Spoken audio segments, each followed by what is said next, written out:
Bienvenue sur La Fabrique à Polyglotte, le premier podcast francophone qui dévoile les dessous scientifiques de l'apprentissage des langues étrangères. Je suis Coralie de Belle Note, je parle jusqu'à 4 langues quotidiennement et je me suis donné pour mission de libérer le polyglotte qui sommeille en toi en te donnant les clés pour parler plusieurs langues étrangères avec confiance, facilité, sans dépenser des milliards et en atteignant enfin tes objectifs linguistiques. Si le sujet te parle, n'hésite pas à t'abonner au podcast pour faire un pas de plus vers une vie multilingue. Hello, ravie de vous accueillir dans un épisode qui, je suis sûre, vous fera du bien. On va recevoir aujourd'hui une invitée dont j'ai découvert le contenu trop tard à cause de mon anglais, et il s'agit de Léa, à la tête de la chaîne YouTube Léa English. Léa officie en ligne depuis des années pour proposer du contenu et des accompagnements aux francophones afin qu'ils acquièrent la langue de Shakespeare. Et comme je connais l'anglais depuis maintenant un moment, il a fallu que des proches m'envoient ces vidéos pour que je découvre aussi tous les super conseils qu'elle apporte aux polyglottes. J'aime le fait notamment qu'elle autonomise ses apprenants. Et je pense que la singularité de son approche, c'est qu'elle sait revenir à l'essentiel, éviter l'éparpillement et en somme adopter un certain minimalisme qui permet de progresser bien plus efficacement et surtout de ne pas se perdre dans son apprentissage. Et c'est pour ça que je te disais que cet épisode devrait te faire du bien. Il va t'aider à changer d'avis si tu crois que tu manques de temps, il va t'aider à t'organiser si tu te sens dépassé, et il va t'aider à mener les actions les plus payantes si tu ne progresses pas comme tu le souhaites. En réalité, le contenu de Léa, tu peux le retrouver sur sa chaîne YouTube en français directement. Mais, comme je sais, d'une part que vous manquez de temps, d'autre part que vous avez déjà un bon niveau d'anglais et que donc vous n'avez pas forcément son contenu qui arrive sur votre chaîne, eh bien, je vous apporte directement sur un plateau un condensé de tous ces meilleurs conseils que nous allons pouvoir aborder maintenant et creuser. Mais n'hésitez pas à aller la retrouver sur sa chaîne si vous faites partie de ceux notamment qui apprennent l'anglais. Donc, si vous apprenez l'anglais, go sur la chaîne de Léa. Et sans plus attendre, pour faire une introduction dans le thème du jour, c'est-à-dire droit au but et minimaliste, accueillons tout de suite notre invitée. Bonjour Léa, je suis ravie de t'avoir avec moi sur La Fabrique à Polyglotte. Avant qu'on découvre ton côté coach, que tu nous enseignes, je veux savoir quelle est l'apprenante que tu es, combien de langues tu parles et quelle est ton histoire avec les langues. Merci déjà de m'accueillir sur ton podcast. C'est un plaisir d'échanger sur les langues. Franchement, c'est une passion.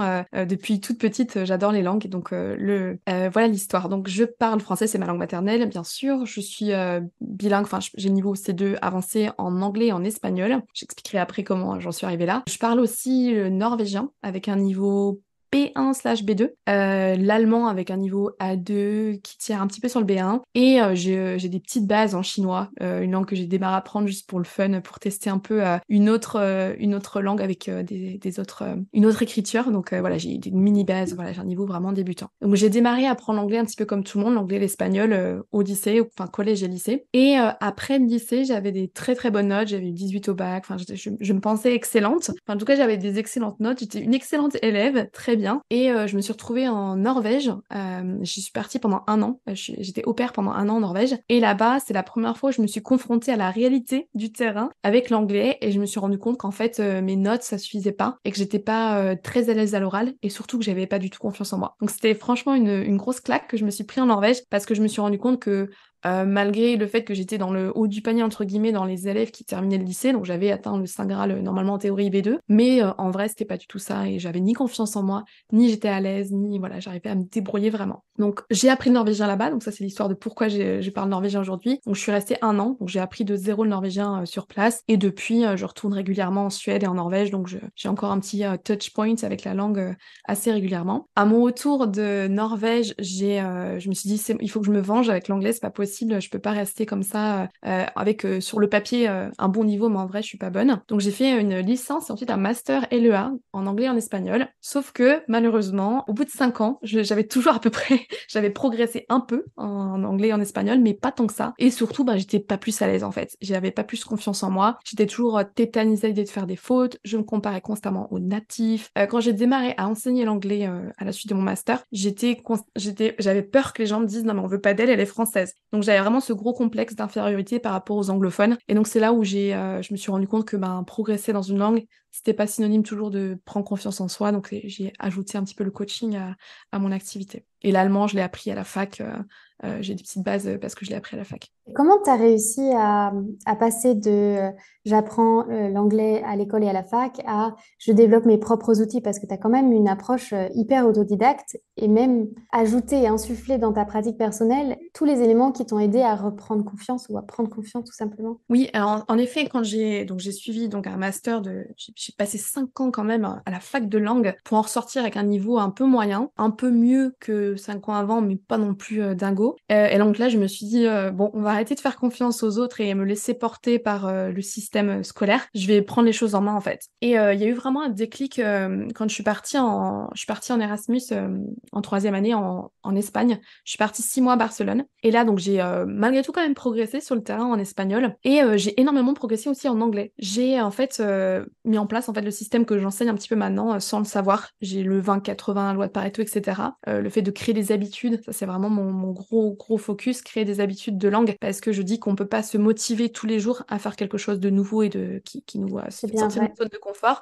Il faut absolument créer des habitudes si on veut pouvoir tenir suffisamment longtemps pour voir des résultats, pour apprendre une langue étrangère et devenir bilingue, etc. On peut pas faire ça pendant un mois. Donc il faut suffisamment de temps, mettre en place les bonnes actions suffisamment longtemps pour que ça marche. Et donc en Espagne, en fait, je partais travailler, je prenais le tram, l'espèce de métro-tram, j'en avais pour 1 heure de trajet. Et j'ai découvert à ce moment-là les conférences TED. Donc j'en téléchargeais le matin, 2 ou 3, et je regardais ça dans le tram tous les matins et tous les soirs en retour. Et donc tous les jours, je me faisais 45 minutes, voire 1 heure d'écoute d'anglais par jour. Et en fait, sans le savoir, j'avais créé plus ou moins le système que j'ai aujourd'hui, qui est d'être méga minimaliste sur son apprentissage, de n'avoir qu'une seule ressource. Alors je dis pas qu'il faut en avoir une seule tout le temps, mais malgré tout, quand on a du mal à intégrer une pratique d'une langue, quelle qu'elle soit, le fait de démultiplier les supports, c'est plutôt se tirer une balle dans le pied qu'autre chose.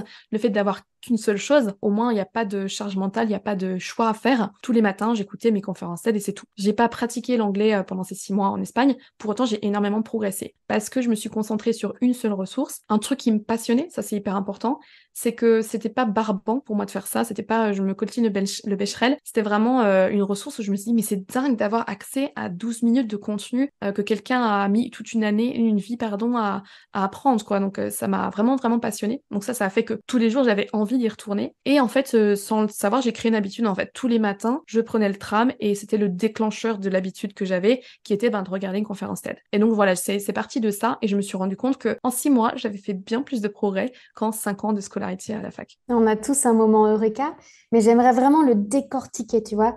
Mhm. Est-ce que tu as choisi une conférence d'avoir qu'une seule ressource par accident ou est-ce que tu te dis non, je vais me concentrer?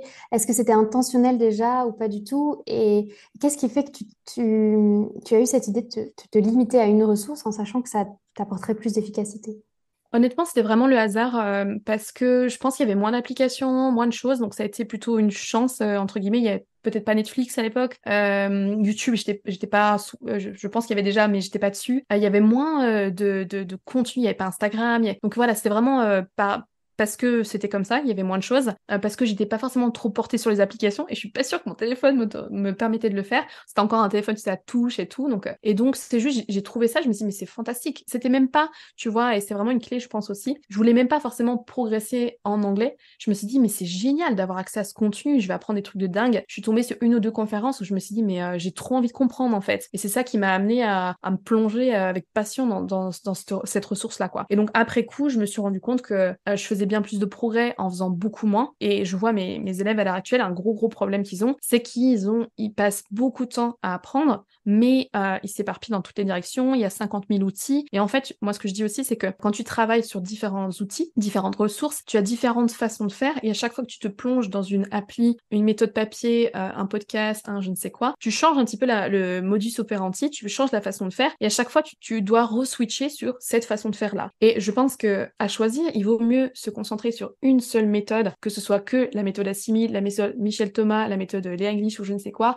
ou je dis pas qu'une seule appli ça suffirait parce que une appli c'est une pièce du puzzle, donc voilà, mais à mon sens on ferait bien plus de progrès en ayant une façon de faire et une ressource, une méthodologie, qu'en ayant 50 000 outils quoi. Et comment tu accompagnes tes étudiants qui sont devant tellement de choix et qui se disent, ou qui te disent, Léa, je choisis quoi en fait parmi tout ça? Alors, ce qu'il faut comprendre, moi, je repars toujours de la loi de Pareto, donc la loi du 20-80. Donc, 20% de ce qu'on fait nous apporte 80% de nos résultats. Et je donne plein d'exemples concrets de la vie de tous les jours. Encore une fois, je veux pas leur dire, pour toi, c'est telle ressource, pour toi, c'est celle-ci. Même si en théorie, je vais pas dire que je pourrais le faire, mais je pense, en fonction des goûts, du niveau, des affinités, des centres d'intérêt, etc., je pourrais trouver une ou deux ressources parmi lesquelles ils pourraient choisir. Sauf que moi, comme toujours, je veux autonomiser. Je sais pas, rendre autonome les gens, c'est plus simple. Et en gros, j'explique, je décortique quel cheminement tu dois faire pour toi arriver à trouver ta vérité, en fait. C'est-à-dire que je veux que les gens soient autonomes et quand ils trouvent un site ou une vidéo YouTube ou une appli, qu'ils soient en mesure de se dire, attends, est-ce que c'est pour moi ou pas? Est-ce que ça va m'aider ou pas? Est-ce que c'est en plus ou pas? Donc, je repars toujours de la loi de Pareto. Je donne des exemples comme 20% du temps, 80% du temps, pardon, tu vas mettre les mêmes 20% de tes vêtements. 80% du temps, tu vas marcher sur les mêmes 20% de ton tapis. 80% de ton chiffre d'affaires vient des mêmes 20% de tes clients. 80% de la population mondiale vit dans les mêmes 20% du territoire. Et donc, la loi de Pareto, elle est applicable à tout, mais vraiment tout. Donc, une fois que tu as compris que l'anglais, avec ses 1 million de mots, avec ses 100 règles de grammaire, avec ses milliers de phrasal verbs, à partir du moment où tu as vraiment compris et intériorisé cette loi de Pareto, qu'en fait, tout n'a pas le même poids dans une langue, tu peux te débrouiller dans n'importe quelle langue si tu as les 2000 mots les plus courants. C'est pour ça que moi, je parle l'espagnol et l'anglais quasiment avec le même niveau, alors que j'ai beaucoup moins de bagages de vocabulaire en espagnol, par exemple. Ou le norvégien, je me débrouille vraiment pas mal dans les conversations de la vie quotidienne, alors qu'au final, j'ai pas une maîtrise extrême de la langue. Mais je connais les bons mots, en fait. Donc, une fois que tu es autonome sur le fait de choisir, en fait, ce qui est utile ou pas, ben, tu trouves assez vite... est-ce que lire un livre où tu comprends à peine 10%, c'est efficace ou pas? Non, ça ne fait pas progresser. Donc j'amène les gens à vraiment comprendre cette loi de Pareto et surtout, je pense qu'en France, on a beaucoup de gens qui veulent bien faire et qui veulent être bons élèves et qui ont l'impression qu'il faut faire beaucoup, il faut faire comme ci, comme ça. On a beaucoup de croyances sur la grammaire, il faut faire des exercices, il faut apprendre par cœur, il faut absolument connaître les verbes irréguliers, il faut pas faire de fautes. Et c'est presque, au final, la première étape pour mes élèves, ou pour n'importe qui d'ailleurs, c'est dédramatiser tout ça et s'autoriser, en fait. C'est presque une histoire de s'autoriser à faire moins. À partir du moment où ils voient, moi j'incarne l'exemple de je fais pas grand-chose, mais j'ai des gros résultats, je les autorise eux-mêmes à faire beaucoup moins que ce qu'ils avaient prévu. Mais en fait, ils sont soulagés de se dire, elle m'a dit que ça marcherait, donc allez, j'y vais. Je simplifie. J'enlève des choses. Je me force pas à être sur du Duolingo tous les jours parce que je vois que ça marche pas et que ça me fait pas progresser, par exemple, tu vois. En fait, ce dont je me rends compte, à travers mon expérience, à travers ce que tu racontes là, à travers l'expérience de toutes les personnes qui viennent ici sur le podcast, c'est à quel point l'impact du mindset ou de l'état d'esprit est important et à quel point nos progrès sont freinés juste par des fausses croyances comme je connais pas toute la grammaire, etc. ou je peux pas faire telle ou telle chose dans ma vie tant que j'aurais pas atteint tel niveau. Toi, comment tu le travailles avec tes élèves, cette partie-là? Alors nous, dans mes programmes d'accompagnement, on a des coachings. Donc une fois par mois, on se retrouve et donc c'est un coaching en live. Et donc il y a vraiment, en effet, comme tu le dis, les gens viennent, ils veulent des mots, de la grammaire, ils veulent dis-moi qu'est-ce qu'il faut apprendre, donne-moi du contenu. Et en fait, petit à petit, ils se rendent compte que l'anglais, comme n'importe quelle chose où tu sors de ta zone de confort, et l'anglais c'est clairement ça parce que on va parler une langue qu'on maîtrise pas à 100%, donc on va être vulnérable, c'est compliqué. À partir du moment où ils commencent à prendre conscience que c'est pas juste une histoire de niveau et d'apprendre des choses, c'est beaucoup de mindset et d'émotionnel et que si tu te réconcilies pas avec ton accent Frenchy, que tu t'autorises pas à faire des fautes, etc., ben tu vas pas progresser, tu vas freiner en fait. Donc une fois que tu as pris conscience de ça, bah, il faut juste y faire attention. Et après, moi, je leur donne des outils et des prises de conscience comme il y a beaucoup d'élèves qui pensent qu'il faut progresser, comme tu dis, avoir un certain niveau. Donc j'apprends, je bachote, je suis tout seul avec mon ordi, avec mes applis. Et après, quand je serai bilingue, ce sera ok, je serai confiant, j'aurai pas peur et je vais parler, ce sera génial. Et quand tu leur dis qu'en fait c'est une illusion et que moi j'avais un excellent niveau, pour autant j'avais peur de parler, il y avait un moment, il faut pas attendre d'avoir un niveau comme ceci, comme cela pour oser s'exprimer, parce que la confiance elle vient après en fait. Il faut du courage d'abord, il faut oser faire ce qui te fait peur, il faut oser faire malgré la peur, te mettre en danger entre guillemets, te rendre compte qu'en fait finalement il s'est rien passé de grave, personne s'est moqué de toi, tout va bien, et à force de faire, oui, tu prendras confiance. En fait, la confiance, c'est une compétence qui se travaille. C'est pas dans l'autre sens. C'est pas j'apprends, ensuite je progresse, ensuite j'ai confiance en moi, ensuite je parle. Non, ça va être je m'autorise à parler avec les moyens du bord, je fais preuve de courage, j'ose, même si j'ai peur quand même. Et à force de faire ce qui me faisait peur, ben finalement ça devient plus facile et je prends confiance derrière. Oui, on est tellement habitué aussi à avoir cette notion de plaisir ou de joie ou de récompense une fois qu'on est arrivé. C'est qu'ils se disent, une fois que je saurais bien parler, une fois que j'aurais parlé, je serais content. La première objection, c'est souvent le temps. L'excuse principale, c'est souvent le temps. Et pour ça, tu as une seconde loi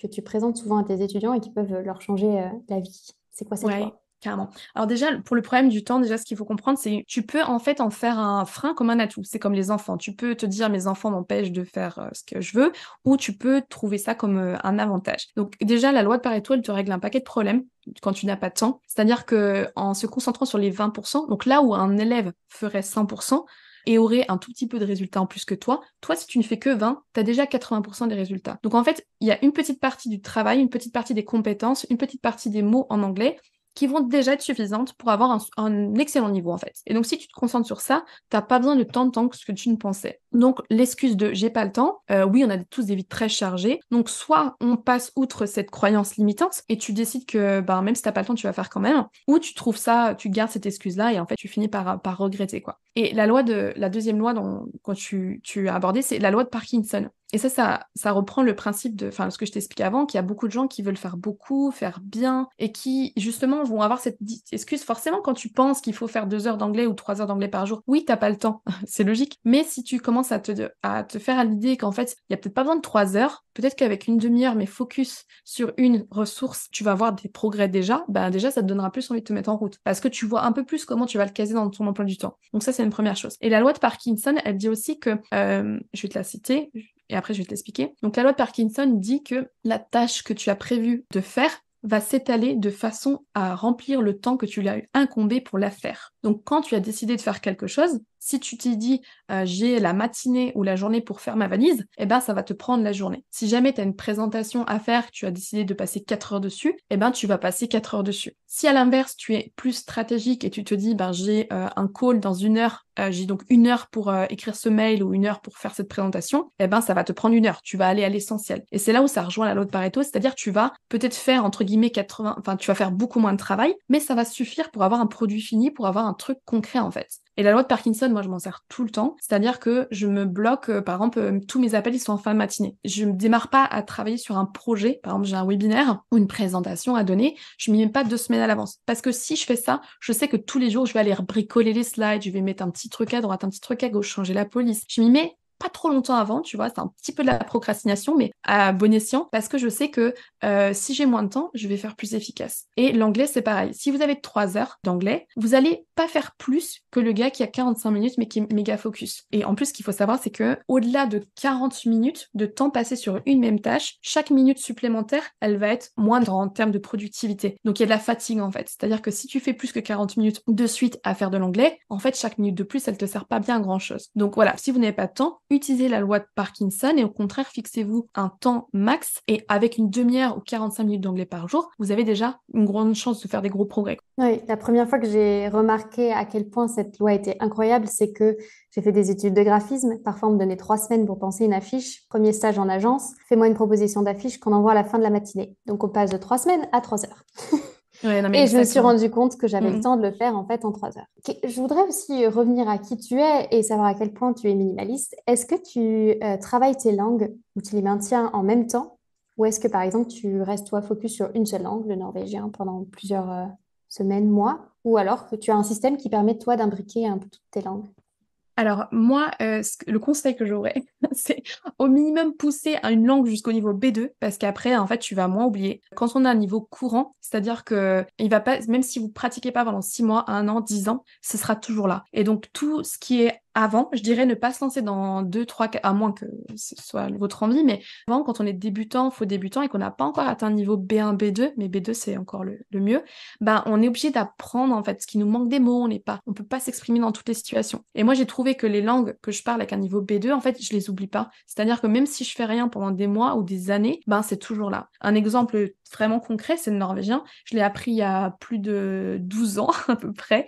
Et j'ai atteint à peu près le niveau B2. Et pour autant, quand on repart en Norvège, même si des fois j'ai pas parlé pendant plus de 10 ans activement, quand on repart là-bas, en fait, au bout d'un ou deux jours, ça revient quand même. Et je pense que vous avez tous eu la sensation, je repars en Espagne en vacances, je pars en Espagne en vacances, puis en fait, au bout de quelques jours, je me dérouille et ça y est. C'est parce que vous avez certainement au moins le niveau B1, B2. L'espagnol, pareil, je l'ai pas pratiqué pendant 5 ans. J'avais un niveau C1, même quasiment C2, et on m'a fait une proposition pour l'enseigner. Sur le coup, je me suis dit, mais mince, j'ai pas du tout parlé, ni regardé de contenu, ni écouté, ni rien du tout, pendant 5 ans. Pour autant, je me suis remis dans des séries Netflix tout l'été, et puis j'ai pu l'enseigner à la rentrée, parce que c'était quand même quelque part. Pour ce qui est des langues où je suis active en termes d'apprentissage, moi j'en prends une seule à la fois. Là, je suis en train de me remettre à jour mon norvégien. Et pour moi, ça serait trop, tu vois, j'ai envie de faire les deux en même temps, le norvégien et l'allemand. Mais ce serait trop pour moi à gérer justement quand on a peu de temps. C'est pour moi plus simple de se focaliser sur, voilà, maintenir des langues. C'est assez facile quand on a atteint un certain niveau. Il n'y a pas besoin d'efforts de prendre des notes et machin, etc. Mais des langues où on est activement en train d'apprendre, où on arrive au niveau B2, où on n'y est pas encore, pour moi, une par une, c'est bien assez. Et c'est dans la logique un peu de ton approche. Tu as même une technique que je trouve géniale qui s'appelle The One Page, Mhm. que tu pratiques le matin. Est-ce que tu peux la présenter en 2 mots ici? Oui, bien sûr. Alors, The One Page, que j'appelle aussi The Morning Page, mais moi, je suis du matin, donc je la fais le matin. Sinon, si vous le faites à un autre moment de la journée, ce sera The One Page. Le concept, c'est tout simplement d'écrire une page, comme si vous écriviez un journal intime, dans la langue cible que vous apprenez. Et ce qui est bien avec ça, c'est que vous pouvez le faire en fait à n'importe quel niveau, c'est-à-dire que même en étant débutant ou faux débutant, vous allez pouvoir compenser le fait que vous connaissez pas tous les mots, vous savez pas trop comment structurer vos phrases, en utilisant un traducteur. Moi, je conseille DeepL, D-E-E-P-L, et donc tous les jours, vous allez vous asseoir et écrire une page complète sur ce que vous voulez, tout ce qui vous passe par la tête. Comme si vous parliez à quelqu'un, en fait, ça va vous permettre, d'apprendre du vocabulaire. Donc, chaque fois que vous tapez vos phrases dans DeepL, vous allez apprendre du nouveau vocabulaire. Si jamais vous n'utilisez pas un traducteur parce que vous avez un niveau intermédiaire ou plus, vous allez juste chercher les mots qui vous manquent dans un dictionnaire comme Word Your Friends, par exemple. Et donc là, ça va vous permettre d'acquérir du vocabulaire utile pour vous, que vous allez pouvoir potentiellement réutiliser. Vous parlez de votre vie, à votre journal, vous cherchez du vocabulaire qui vous manque, forcément ce vocabulaire il est utile pour vous. Donc ça c'est hyper efficace. Et ce que ça va vous permettre de faire quand vous avez un niveau faux débutant, c'est vraiment commencer à appréhender la structure, comment on structure ces phrases dans la langue qu'on apprend en fait. Et on passe vraiment beaucoup de temps malheureusement à apprendre du vocabulaire d'un côté, apprendre de la grammaire de l'autre, et ensuite essayer de bricoler quelque chose. Et cet exercice One Page, il est vraiment hyper pertinent pour le niveau A2, où on est un peu bloqué, on a appris des phrases par cœur, on apprend vocabulaire d'un côté, grammaire de l'autre, mais on n'est pas du tout autonome pour créer ces phrases. Et le fait de se poser tous les matins et de taper des phrases genre ce soir j'ai une interview, j'ai vraiment hâte. Déjà, on va apprendre l'expression j'ai vraiment hâte en tapant dans le dictionnaire. On va l'écrire, donc ça va nous permettre l'apprentissage kinesthésique. On va écrire, on est actif, on fait un mouvement avec notre main. On va écrire I look forward to having this interview tonight. Et donc le fait de l'écrire, on l'a déjà utilisé une fois, donc on va mieux s'en souvenir. Donc vraiment l'exercice, il est chouette parce qu'il permet d'apprendre du vocabulaire, d'apprendre à savoir comment on structure les phrases dans la langue qu'on apprend. Et vous pouvez aussi rajouter, après avoir écrit votre page complète, de le lire à haute voix. Comme ça permet de travailler la prononciation et on s'habitue en fait à entendre notre voix dans une langue étrangère. Et le jour où vous avez une conversation avec quelqu'un, ce sera pas la première fois que vous ouvrez la bouche pour parler cette langue. Au moins, vous avez déjà prononcé ces mots. Et le fait de dire à haute voix les nouveaux mots, les structures de phrases, on les intériorise mieux. Donc le fait d'écrire une fois I look forward to having this interview, déjà on va mieux le mémoriser, et le fait de lire à haute voix encore plus en fait, parce qu'on l'aura déjà prononcé, on a été actif 2 fois au final. Et le dernier avantage de ce exercice One Page, c'est que on a peu de temps, tout le monde dit j'ai personne pour pratiquer, et ben là vous avez plus d'excuses en fait, c'est-à-dire que attendez pas d'avoir quelqu'un, que les planètes soient alignées, que vous ayez un partenaire de langue, que machin, que truc. Là, tous les jours, vous pouvez pratiquer avec vous-même, en fait. Et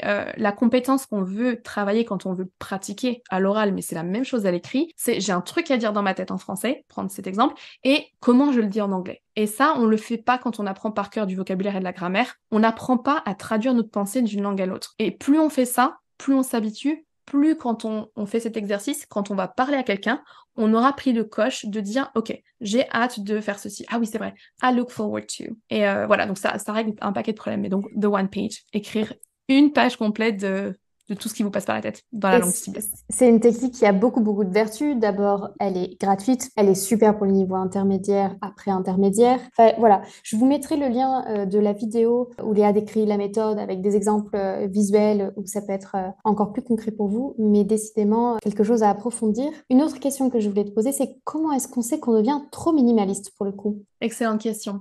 À partir du moment où ça reste dans la joie, ton apprentissage, il peut être aussi léger que tu le veux en fait. Il y a des périodes de ta vie où il faut que ce soit light, sinon tu vas lâcher. Et justement, il y a tellement un extrême où on veut bien faire, on fait beaucoup, etc.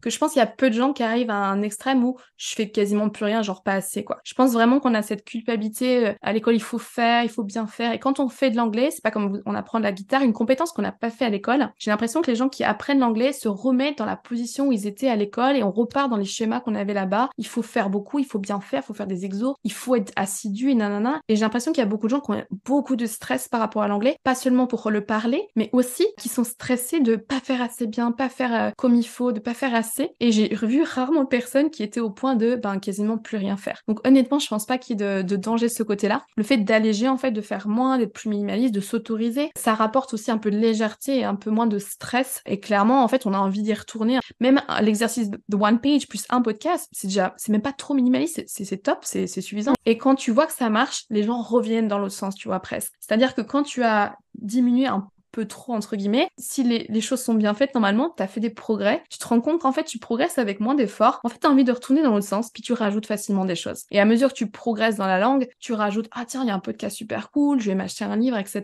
Voilà, je pense que, allez, si je devais donner quelque chose, voilà, une bonne demi-heure par jour sur une langue étrangère, c'est pas mal si tu veux vraiment voir des résultats concrets. Voilà, en dessous, si t'arrives à 10 minutes de Duolingo, là, c'est clair que tu vas pas progresser beaucoup. Mais c'est un message qui fait du bien à entendre, surtout qu'on est en plein été maintenant et qu'on sait qu'on pourra apporter une ressource dans nos valises et voir justement en ce mois de juillet et août comment on se sent en faisant moins. Maintenant, si vous voulez en savoir plus, je vous renvoie au site de Léa, www.lea-english.com. Et la dernière question traditionnelle, c'est est-ce que tu as en tête une personne francophone qui doit venir nous partager son savoir ici sur la Fabrique à Polyglotte? Oui, carrément. Tu peux parler à Jeanne de Naturellement. Donc, on a des choses qui sont vraiment en commun. Elle est française aussi, elle a appris l'allemand. Et elle, son leitmotiv, c'est d'apprendre en s'amusant. Donc, cette histoire de joie et justement pas être dans le stress de comme on a pu le vivre parfois à l'école, des notes et des sanctions si on fait des fautes. Donc, Jeanne... et Dieu sait si on a besoin de retrouver l'amusement et le plaisir avec la langue. Je vais te laisser le mot de la fin si tu n'avais qu'un seul conseil à donner. Je dirais, je repartirais sur cette histoire de... Moi, j'accompagne les Français qui veulent parler anglais. Vraiment, cette histoire de pas attendre la confiance, en fait. Parce que, en fait, il faut faire preuve de courage. Voilà, faire malgré la peur. Et il n'y aura pas un moment où vous aurez un niveau suffisamment bon pour avoir instantanément confiance en vous. Donc, n'attendez pas indéfiniment d'avoir tel niveau, d'être bilingue, de parler anglais couramment. Moi, je l'ai fait aussi. C'est un petit peu la course à... C'est quand la ligne d'arrivée. Et je me suis à un moment demandé, mais en fait, ça s'arrête quand? Quand c'est qu'il y a la ligne, la finish line, où là, je peux me dire, c'est bon, j'arrête, j'ai confiance et c'est tout bon, mon niveau, il est assez bon et j'arrête. En fait, ça n'arrive jamais. Donc voilà, prenez confiance, enfin, ce n'est pas prenez confiance en vous, c'est n'attendez pas la confiance. Faites malgré la peur, faites preuve de courage d'abord et ensuite, vous prendrez confiance à mesure que vous faites. Oh que oui, oh que oui. Et on passe à l'action, c'est le mot de la fin. Merci beaucoup, Léa, pour tous ces précieux conseils. Avec plaisir, merci à vous. Merci d'avoir écouté cet épisode de la Fabrique à Polyglotte jusqu'à la fin. J'espère qu'il t'aura donné de nouvelles perspectives sur l'apprentissage des langues étrangères, qu'il t'aura inspiré et motivé, voire même instruit. Si c'est le cas, tu peux soutenir le podcast en lui attribuant 5 étoiles via ta plateforme favorite et en le partageant autour de toi. Et si tu as des questions ou bien l'envie de rebondir sur le sujet du jour, je t'attends dans l'espace commentaire disponible sur certaines applications. Pour recevoir encore plus d'astuces et de conseils concrets pour passer à l'action, inscris-toi à notre newsletter hebdomadaire disponible sur www.belnote.co. Le lien sera situé dans l'espace de description. Sur ce, je te souhaite de belles conversations en langue étrangère et je te dis à bientôt pour le prochain épisode.